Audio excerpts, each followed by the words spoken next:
Hello, good morning, Mr. Solheim. How are you doing today? I'm doing very well. I'm always happy to be with Indian friends like you. So, namaskar, namaste. Namaste, and warm welcome to you on this very important discussion and conversation today. So, as you know, that the world has wrapped up an important climate conference, COP29, and a very important, discussion of debate and further deliberation has been on. That is about the $300 billion climate finance pledged by the developed nations to the developing countries. I believe it is a very important and crucial moment because the representation from India after the new collective quantified goal that was gavelled by the presidency at Azerbaijan, Baku, it was hugely opposed by the Indian representative, saying that this is pretty much an optical illusion.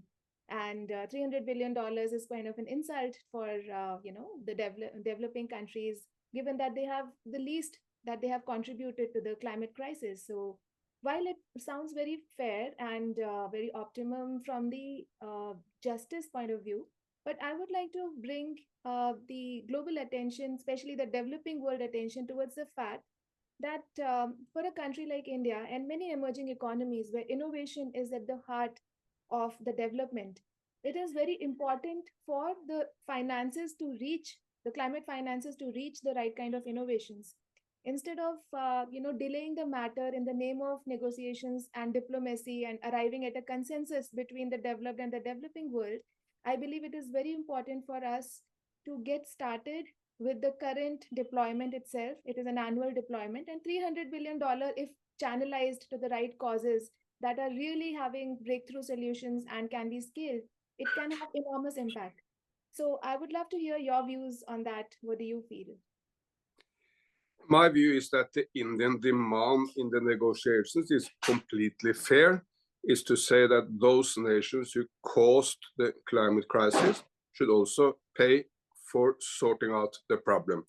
That in particular, of course, applies to the United States of America, which has contributed much more than any other nation. I think around 25 times as many climate emissions per capita as India. So those who caused the crisis should pay for it. However, the money is highly unlikely to come. Even if it comes, it's highly likely to be very bureaucratic and very slow. So I admire a very different approach, which is also the approach of Prime Minister Modi, when he sees climate as an opportunity for jobs, for prosperity, for bringing all Indians up to the middle class, and for India to shine on the international arena. I just listened to Prime Minister Modi in Ahmedabad maybe a month ago, and he spoke for 1 hour about climate and environment. It was nothing about the horror of climate change. It was all about this enormous opportunity for India to make the shift from coal to solar, create jobs, make prosperity. And now coal, of course, is more expensive than solar everywhere in the world. In the past, if you wanted to shift from coal to solar, it was an enormous cost.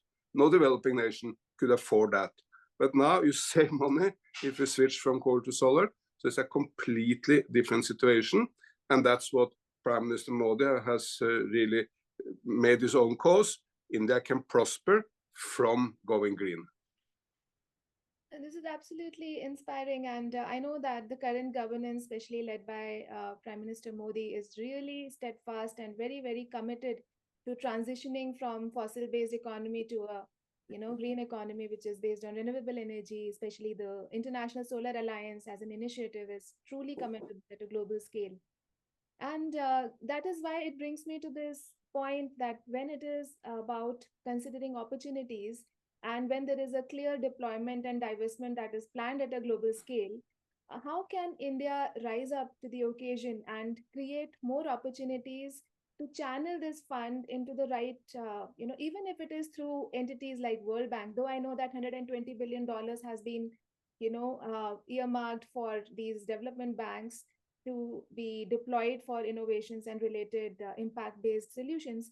But is there a way that, as you are saying, that first of all, this money won't come through, and even if it comes through, there will be a huge bureaucracy to get it to the right sources. But then I think that is where India can step up and show the light to the rest of the developing world, because it is very crucial to ensure the deployment of the funds to the right causes with utmost urgency. We cannot continue to wait for things to happen and be stuck in the bureaucracy model at a global scale, especially when UN has taken things at such an urgent level.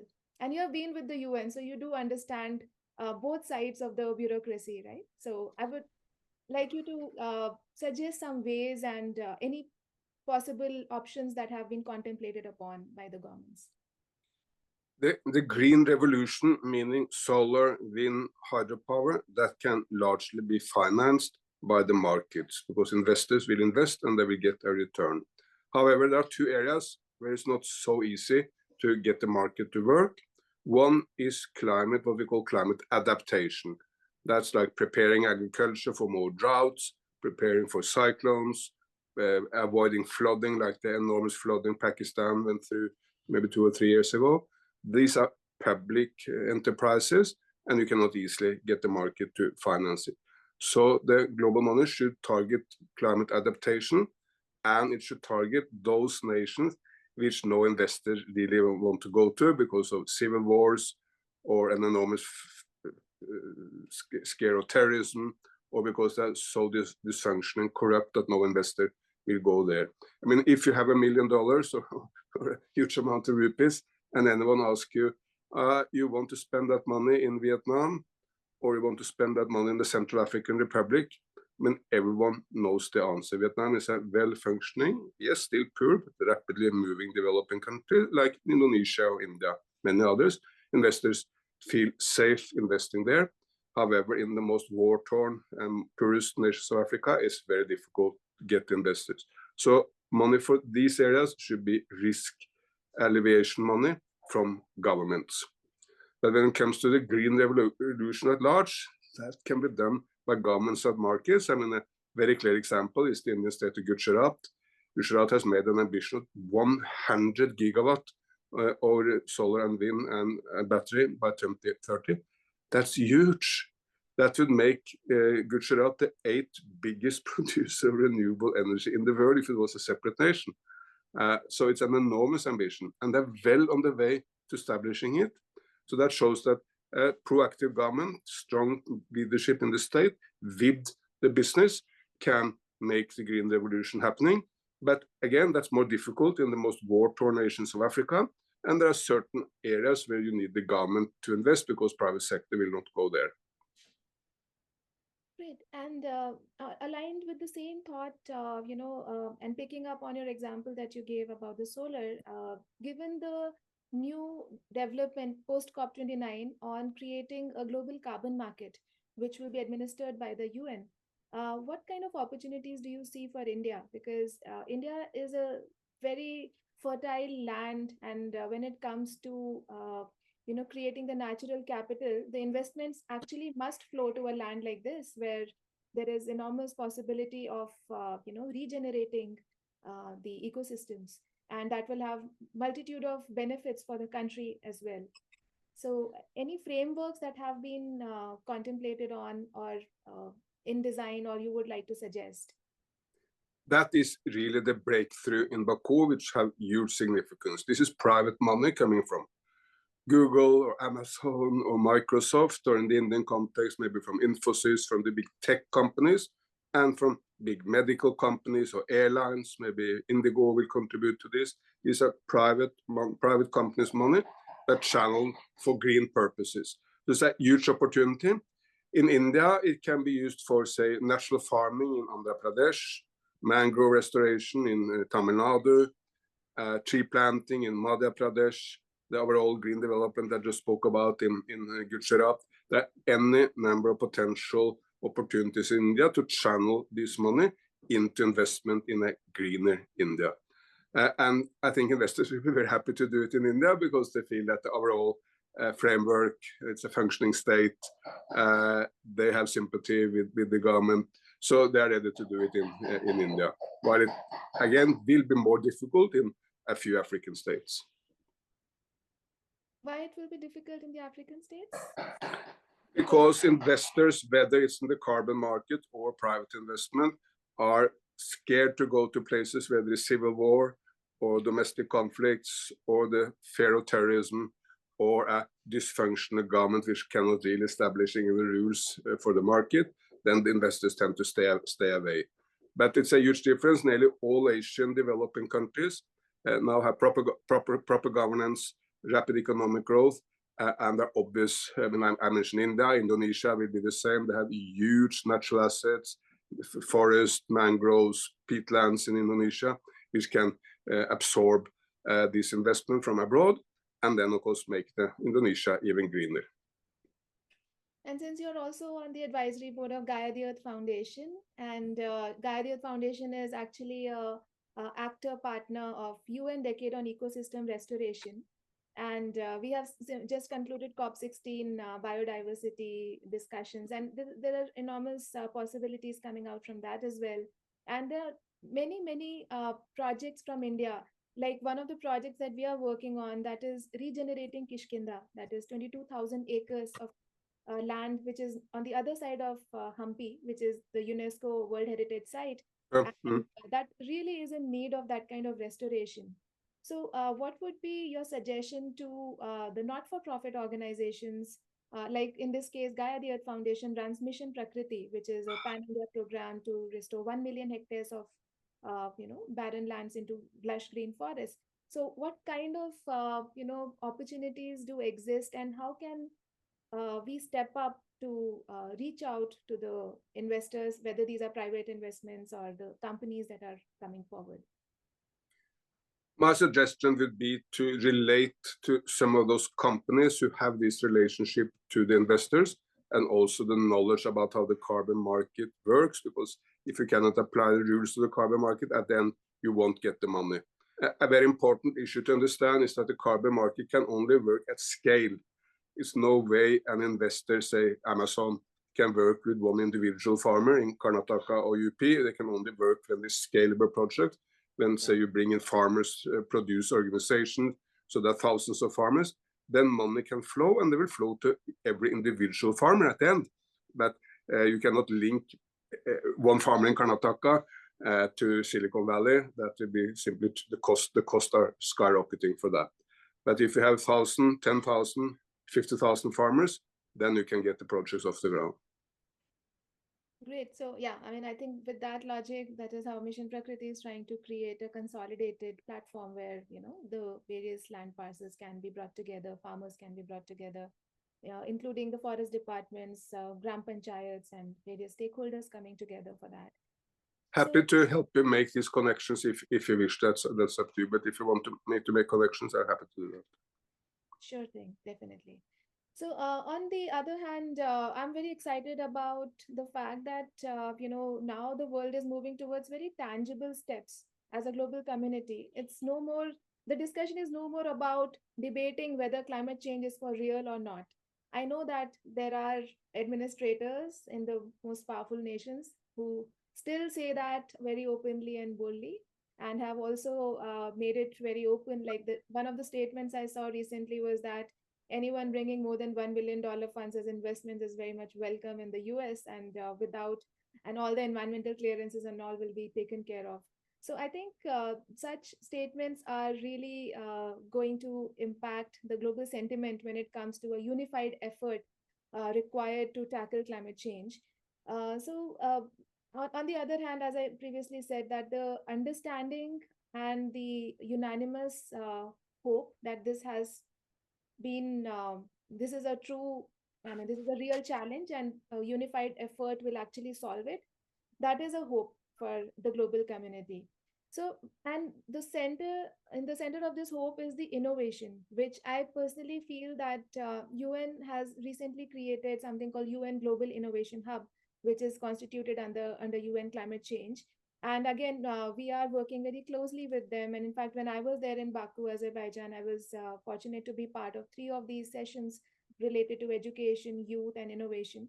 So I would love to understand that in the scheme of things, and it is not particularly related to COP29 alone, but since you are a global influencer when it comes to innovation. I would like to know from you what kind of linkages are currently present between developed and developing nations to promote innovations in a country like India, and how can the funds be channelized even from private investors, like it could be a say Bloomberg Philanthropies or Bill and Melinda Gates Foundation or anything for that matter. What kind of channels do exist to make it happen?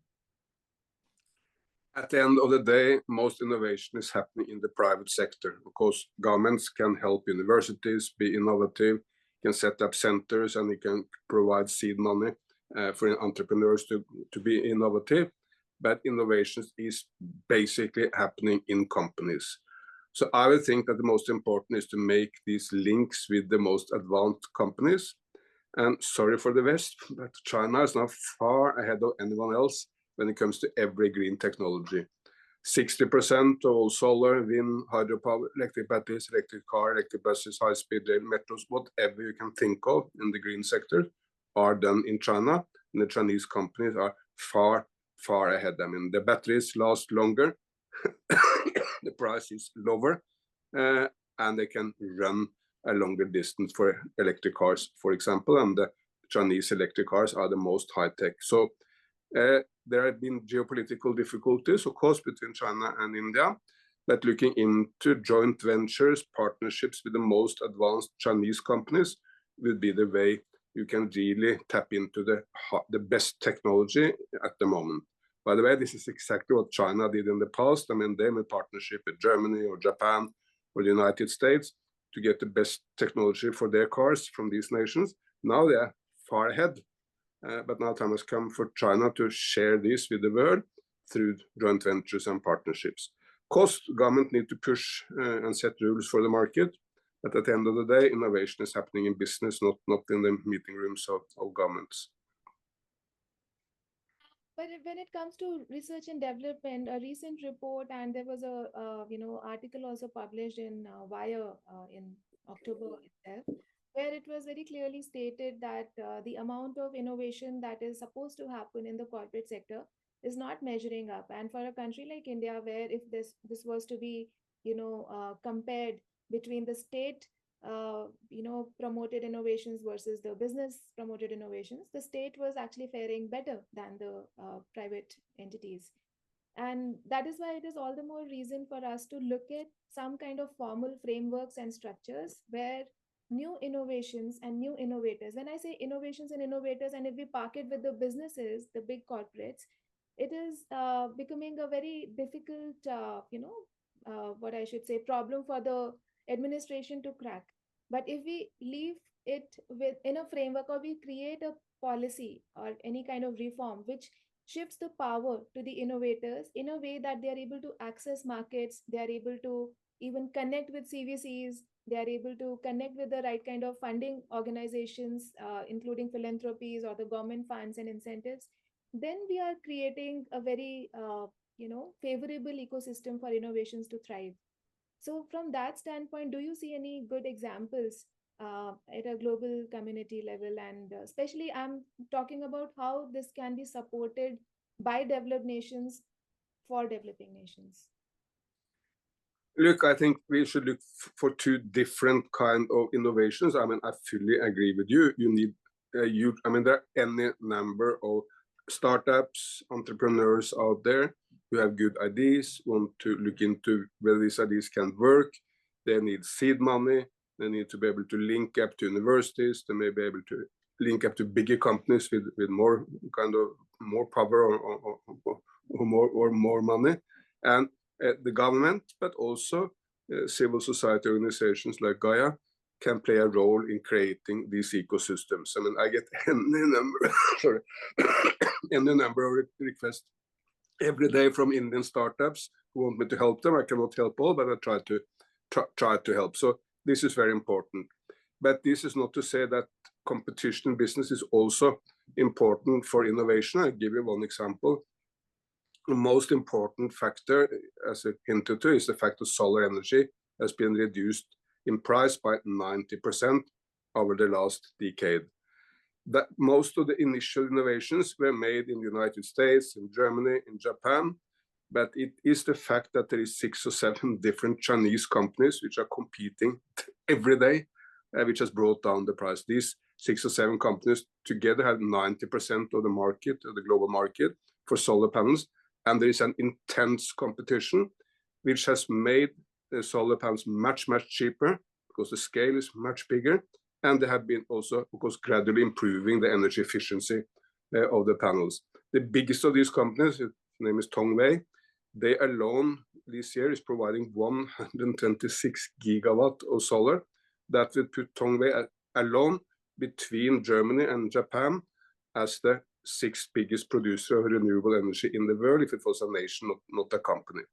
But both is true. We need the startups, and we should also remember that even the biggest of companies were once small. I remember Gautama Adani told me how he did grow up with 8 children in one room in Ahmedabad. They had no electricity. It was the mother and father, 8 children, 1 room. If you wanted to read and write, you had to go out under the street light to read and write. With that most modest of all backgrounds, he created what is today probably one of the 2 or 3 most important companies in India. And you can go around, I mean, without Steve Jobs, there would have been no Apple. Without Jack Ma, there would have been no Alibaba in China. So individuals start companies and are innovative and take them to scale. Of course, most may fail, or at least we cannot all be Prime Minister Modi, or we cannot all be Adani, but still you can make sizable companies and innovate. So to support that ecosystem of innovation, business, government, universities, startups, it's very important. So please go ahead with that. So we are on your recommendation. If you remember, we had launched last year Accelerator for Climate Entrepreneurship, which is meant to create a cohesive and collaborative innovation ecosystem where academic institutions, investors, businesses, startups, communities can all come together on a single platform and try to accelerate the pace at which innovations can really gain their access to markets, speed to markets, and really be commercially viable. And we have actually seen some of very important and very interesting innovations that have come forward. Like one of them is about transforming the plastic waste, the commingled plastic waste, converting that into chips. And then these chips are converted into a wood substitute material. It is called unwood. And that really happens to solve 2 problems. One is that of landfills, and the second is that of deforestation, which is extremely critical. Even companies like IKEA, they cannot continue to meet the demand, and they have already been, facing allegations for disrupting some of the, pristine forests in European Union. And it is important for us to come up with innovations that are going to have that kind of capability to scale and have that breakthrough innovation potential to create solutions that will last. So that kind of permanency to the innovation is very critical, and that does require that kind of ecosystemic approach. And I believe that influencers like you will be able to help connect the dots, because there are organizations, nations, and places where these innovations are needed at scale, and then there are innovators, but things are happening in silos. We need to connect them, bring them together so that the real impact can be seen. It's quite funny that you mentioned IKEA, because that's a very good example of what we are talking about here. Now it's probably the largest furniture company in the world, and they have outlets in Hyderabad, in Bengaluru, and other Indian cities. But originally, this was a very humble man called Ingvar Kamprad. That's the name, IK from his name, and then it's his village and his district that made the name IKEA. And he was basically in his own house starting making furniture and packaging them. And from that most modest of background, but very innovative, because he had a new idea that you don't make the full chair or the full table.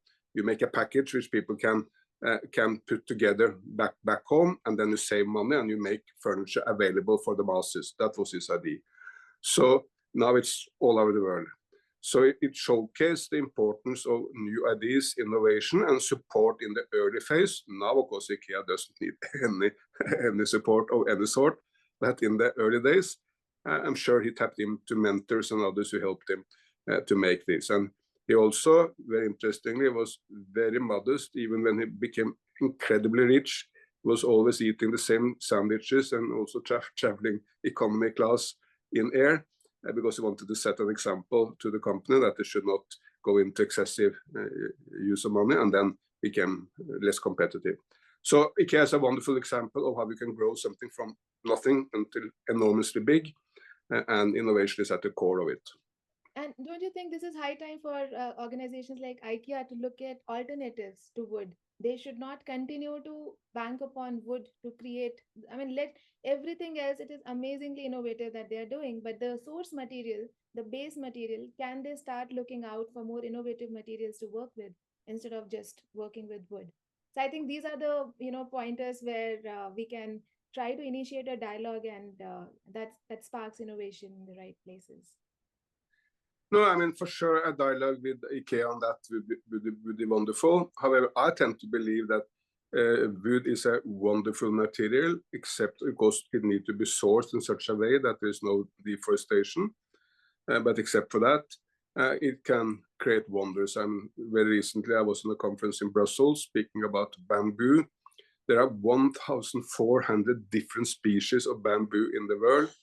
We can replace so many plastic materials today with bamboo. I mean, a straw is an obvious example, but they even showcased mouses for computers. Even the keyboard for a computer was made by bamboo rather than by plastics. So to me, the main issue is to make sure that there is no deforestation, no destruction of virgin forest in the value chain of wood. Except for that, I believe wood is a splendid material, but of course a dialogue as to what are the best materials should be most welcome.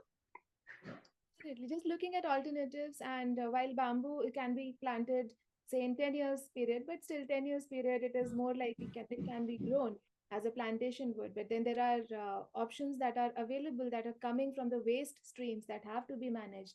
So it is all the more critical to address that, because here you're solving two problems with one solution. So coming back to our discussion on India as a developing economy, especially the fact that we have the one of the lowest per capita income, only I think above Kenya and all. So sorry, per capita emissions. My apologies. So when we have low per capita emissions, and we are having models and innovations and a path forward to work on, how do you see? And Prime Minister Modi had launched a program called Lifestyle for Environment, where a very simple and humble way to influence the global community on a right kind of conservative and more sustainable lifestyle is being promoted from this land. And what do you think of the global sentiment is around addressing that? And I want to mention that specifically because these are some very sensitive topics, including the food choices, the fashion choices, and things which are so difficult to even raise in a forum like COP or UN forums, because people start making them controversial. But it is the fundamental, and you know how important it is to contribute to the whole climate action movement. I think this issue is very important, but I also believe it needs to be discussed with care, because what you sometimes see, which is affluent people from the middle class running around telling poor people that they should behave better and not demand so much, that's an absolute non-starter. Every human being wants dignity in his or her life. Every human being wants food, clothing, decent house, transport, whether it's with bike or motorbike. These are human demands which everyone wants. Everyone wants to be part of the middle class. No one really wants to live in poverty. Then comes the issue, how can that be achieved in such a way that we are all happy? And I think Mahatma Gandhi got it right when he said that the world has more than enough for everyone's needs, but not for everyone's greed. Clear example, as you pointed to, you mentioned fashion. Look, I think the idea that we would want new clothing, I would be very bored if I wear the same dress every day. If you look up to photos from Mao Zedong's time in China, everyone was wearing the exact same clothing. It was incredibly boring. No one wants to live like that.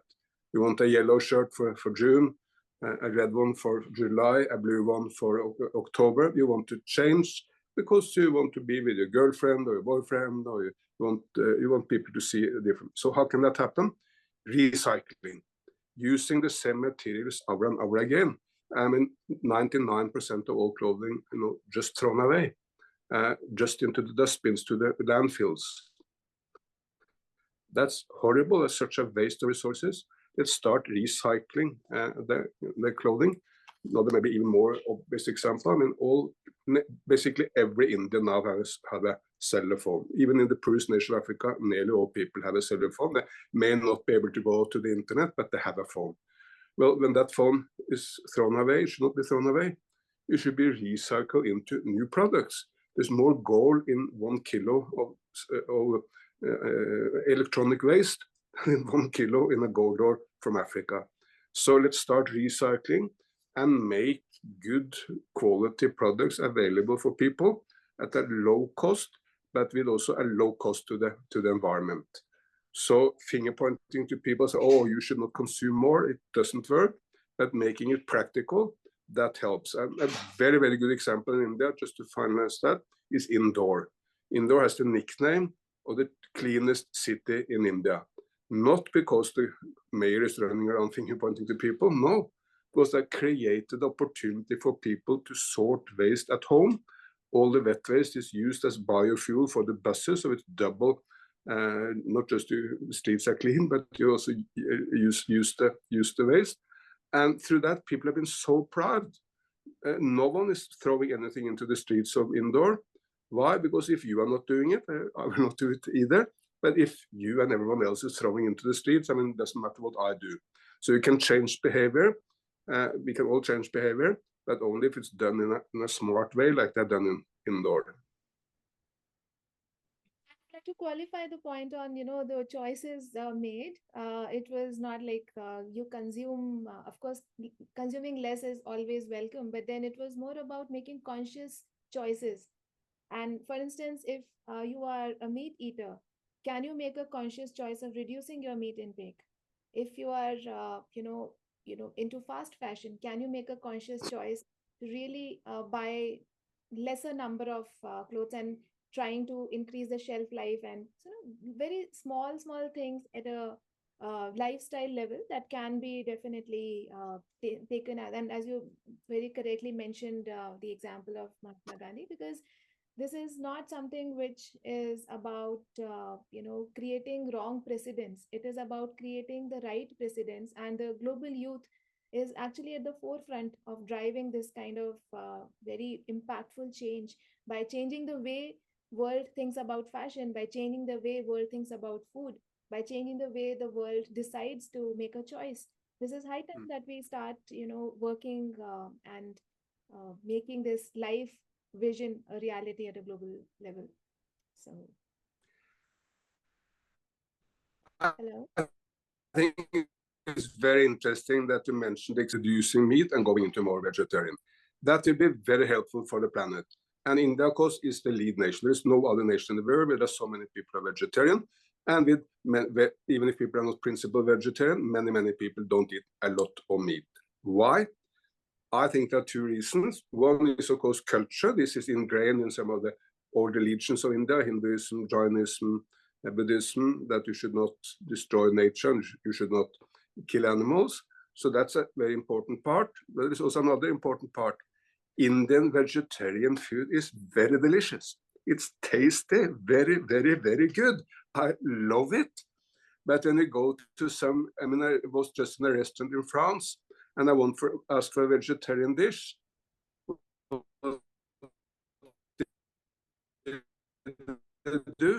They just removed and they call it a vegetarian dish, because no one will be appealed by that.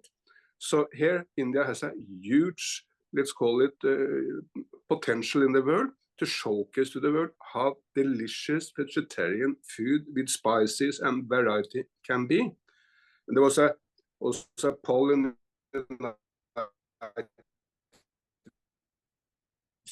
showcase this, the versus non-meat, because then I'm focusing on what you don't get. The best argument was to say, oh, look, this is Hawaii hot pot. with the most spicy, delicious vegetables from the great island of Hawaii. And then people, they flock to the vegetarian meals. So my advice, India should really showcase to the world how tasty, delicious, joyful vegetarian meals can be.